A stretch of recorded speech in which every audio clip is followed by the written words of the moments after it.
Hello everyone and welcome back to my channel. This is last part 6 of Unit 4, Class 11 Banking. So let's start with the topic without wasting any time. It is about liabilities of parties. So पहला हम पढ़ेंगे liabilities of a drawer, right? So जो drawer है, bill of exchange का drawer हो या check का, he is bound. अगर check जो है वो dishonor हो जाता है, right? By the drawee or acceptor. So drawer is bound to compensate the holder. तो अगर चेक आप मान लीजिए बिल ऑफ एक्सचेंज या चेक जो है वो ड्रॉई से डिसऑनर हो जाता है तो it is the liability of the drawer कि ड्रॉर को जो है होल्डर ऑफ द चेक को कंपनसेट करना है, but provided notice of dishonour has been given to the drawer, right. So जैसे रवि ने चेक ड्रॉ किया इन फेवर ऑफ मोहन, तो अब बैंक जो ड्रॉई है, ठीक है, रिफ्यूज कर रहा है पेमेंट क्योंकि बैंक में फंड्स नहीं है, अकाउंट में फंड्स नहीं है। तो रवि जो है अब उसको मोहन को कंपनसेट करना है, प्रोवाइडेड मोहन ने एक नोटिस ऑफ डिसऑनर जो है टाइमली रवि को दे दिया है, राइट। ओके, अब ड्रॉर की जो लाइबिलिटी है, the nature of drawer's liability is that by drawing a bill he undertakes that या so by drawing the instrument, drawer ये बोलता है कि ड्रॉर ये अंडरटेकिंग एक तरह से दे रहा है टू द पर्सन कि जो इंस्ट्रूमेंट है वो एक्सेप्ट किया जाएगा और पे किया जाएगा और ऑनर भी किया जाएगा। Now what is the composition on dishonour? अगर वो डिसऑनर हो जाता है तो ड्रॉर जो है वो कंपनसेट करेगा होल्डर को, या कोई भी और एंडोर्सर हो उसको कंपनसेट करेगा, लेकिन कंडीशन वही है कि notice of dishonour has been given to the drawer. लेकिन अगर अकोमोडेशन बिल है तो उस केस में notice of dishonour to the drawer is not required, ये आपको याद करना है। Now what is liability of drawee of cheque? अब ड्रॉई की क्या लाइबिलिटी है? ड्रॉई कौन है? बैंक है। तो जो ड्रॉई ऑफ द चेक यानी bank must pay the cheque, उसको जरूर, उसकी लाइबिलिटी क्या है कि जब भी उसके पास चेक आए, जो भी होल्डर है चेक का, वो अगर चेक लेके बैंक के पास आए for and present it for the payment and account में सफिशिएंट फंड्स हैं, ठीक है, ड्रॉर के अकाउंट में सफिशिएंट फंड्स हैं, तो चेक जो है वो इट शुड बी ऑनर्ड, यानी चेक जो है वो प्रॉपरली पेमेंट जो है वो होल्डर को कर देनी चाहिए। अगर बैंक रिफ्यूज करता है, रॉन्गली रिफ्यूज करता है कि पेमेंट नहीं देता है, तो बैंक को जो है ड्रॉर को फिर कोई भी लॉस ड्रॉर को हो रहा है इस रीजन से, तो बैंक को कंपनसेट करना पड़ता है ड्रॉर को, right. Now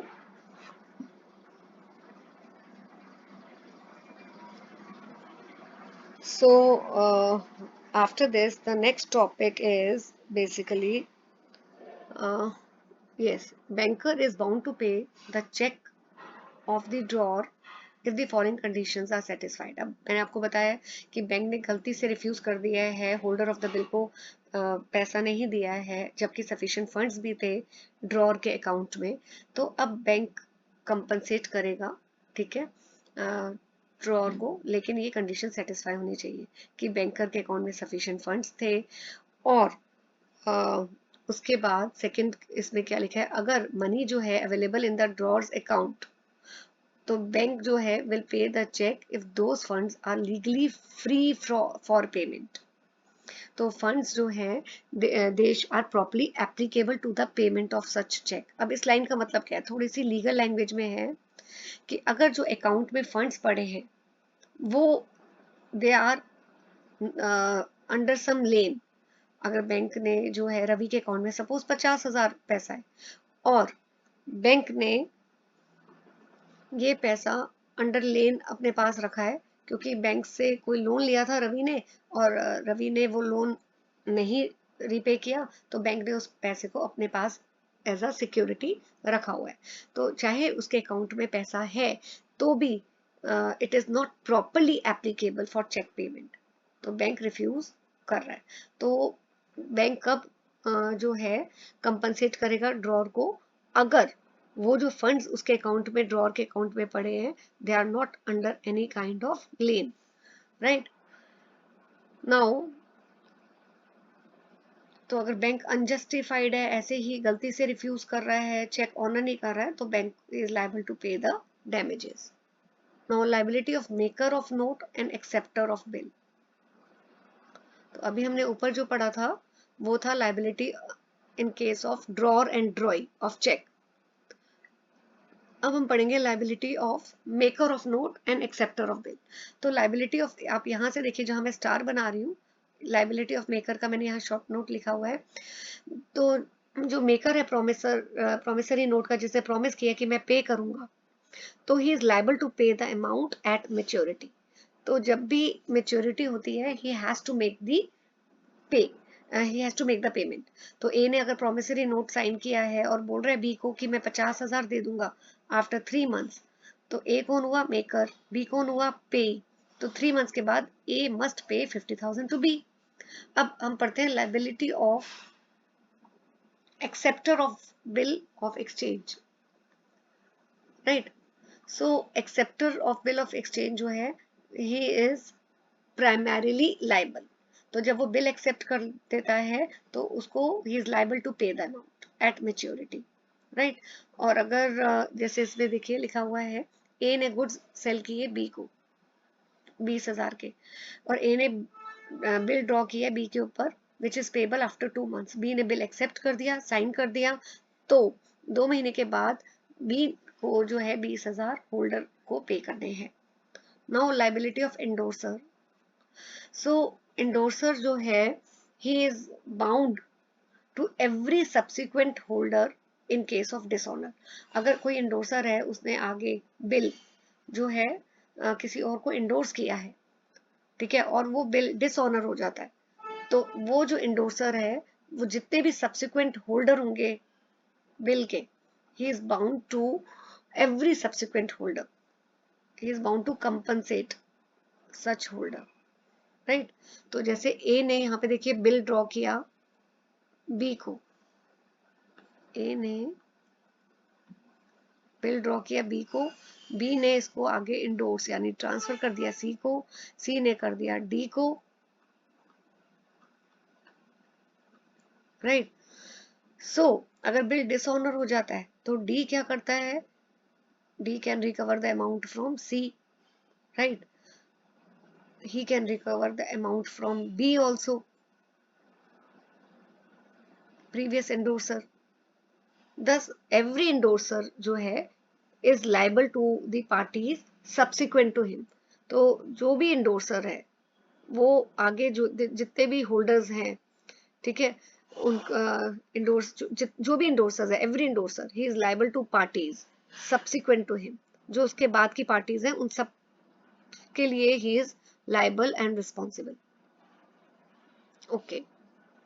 liability despite alteration. अगर कोई इंडोर्सर जो है वो कुछ ऑल्ट्रेशन कर देता है इंस्ट्रूमेंट में, और फिर उसके बाद वो उसको जो है इंडोर्स करता है, उसको पता है ऑल्ट्रेशन हुई है, और पता होने के बाद भी ही इंडोर्सेज इट, और फिर वो इंस्ट्रूमेंट डिसऑनर हो जाता है, तो इंडोर्सर जो है he will still be remain liable.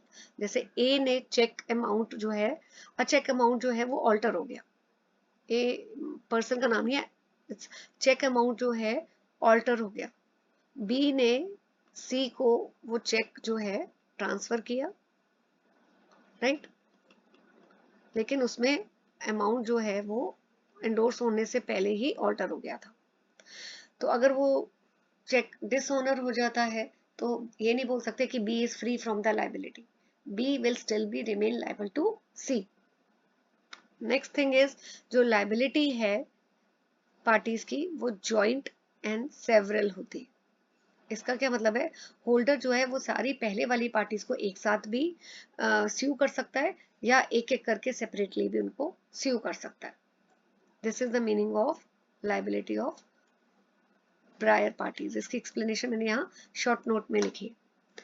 तो जैसे यहाँ पे देखिए, ए ने बिल ड्रॉ किया बी के ऊपर 10,000 का, बी ने बिल एक्सेप्ट कर लिया, अब बाद में ए ने इसको सी को एंडोर्स किया, सी ने डी को किया, राइट।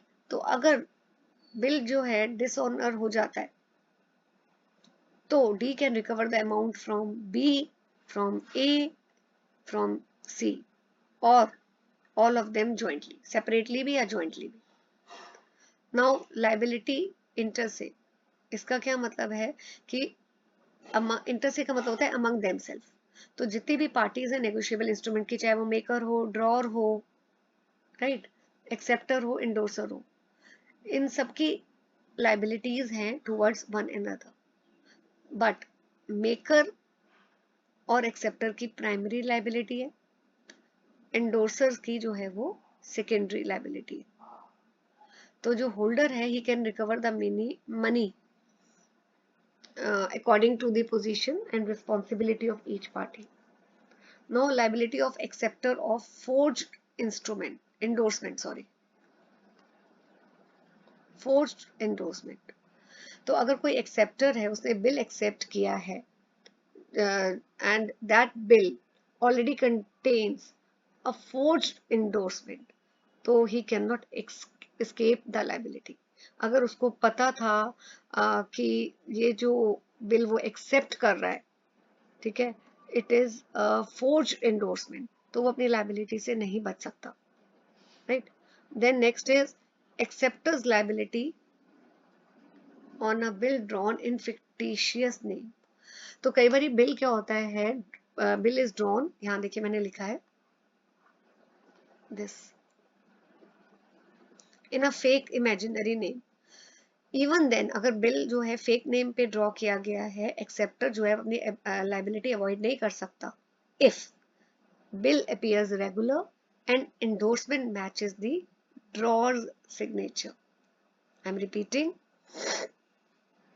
अगर बिल जो है वो फेक नेम पे ड्रॉ किया गया है तो एक्सेप्टर अपनी लाइबिलिटी अवॉइड नहीं कर सकता।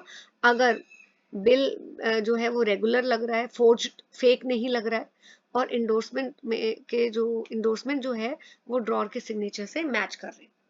Now last topic is suretyship. Okay, a bill of in an accepted bill of exchange, primary liability किसकी होती है, एक्सेप्टर, और ड्रॉर और इंडोर्सर्स जो होते हैं वो श्योरिटी यानी उनकी सेकेंडरी लाइबिलिटी होती है। अब इस क्वेश्चन को एक बार हम इस एग्जांपल को पढ़ते हैं, then I will read this statement. A ने बिल ड्रॉ किया बी के ऊपर, बी ने एक्सेप्ट भी कर लिया और उसके बाद उसने इंडोर्स कर दिया सी को, ठीक है, सी अब होल्डर है। तो बी जो है, जो एक्सेप्ट कर रहा है वो मेन डेटर है, प्राइमरी लाइबिलिटी उसकी है, ए जो है श्योरिटी है यानी कि सेकेंडरी लाइबिलिटी है। अब जब पेमेंट डेट आती है, बी बोलता है कि गिव मी सम टाइम, और सी एग्री कर जाता है, एक्स्ट्रा टाइम दे देता है, राइट। सो अगर नॉर्मली अगर एक्स्ट्रा टाइम बी को दे दिया जाता है, if extra time is given to B, तो A is free from the liability. I am repeating, अब पेमेंट का टाइम आया, बी ने एक्स्ट्रा टाइम मांगा, सी ने एक्स्ट्रा टाइम बी को दे दिया, और जब एक्स्ट्रा टाइम दे दिया तो नॉर्मल केसेस में ए फ्री हो जाता है अपनी लाइबिलिटी से। It means C later on can not demand money from A. But section 39 क्या बोलता है, एक्सेप्शन है कि अगर सी एक्स्ट्रा टाइम दे देता है लेकिन फिर भी वो ये बोलता है कि I still keep my right against A, तो वो अभी भी ए को फ्री नहीं कर रहा, तो इसका मतलब A is not discharge, C can still recover from money from A, right. तो इसमें ये लिखा है giving extra time to the acceptor usually free other parties. तो नॉर्मल केसेस में सी ने जब बी को एक्स्ट्रा टाइम दिया तो ए फ्री हो गया, लेकिन अब सी चाहे तो वो अभी भी ए को फ्री नहीं करना चाहता, तो वो अब क्लियरली मेंशन कर देगा कि I am still keeping my right against A. So this is all in this chapter. With this our entire syllabus is over, so all the best. In the next video I will be coming up with one question paper, right, sample question paper, so that you can have an idea कि किस तरह के questions 1 marker 2 marker exam में पूछे जाते हैं। Till then, stay tuned to my channel and please hit the like button, share and subscribe my channel also. Thank you.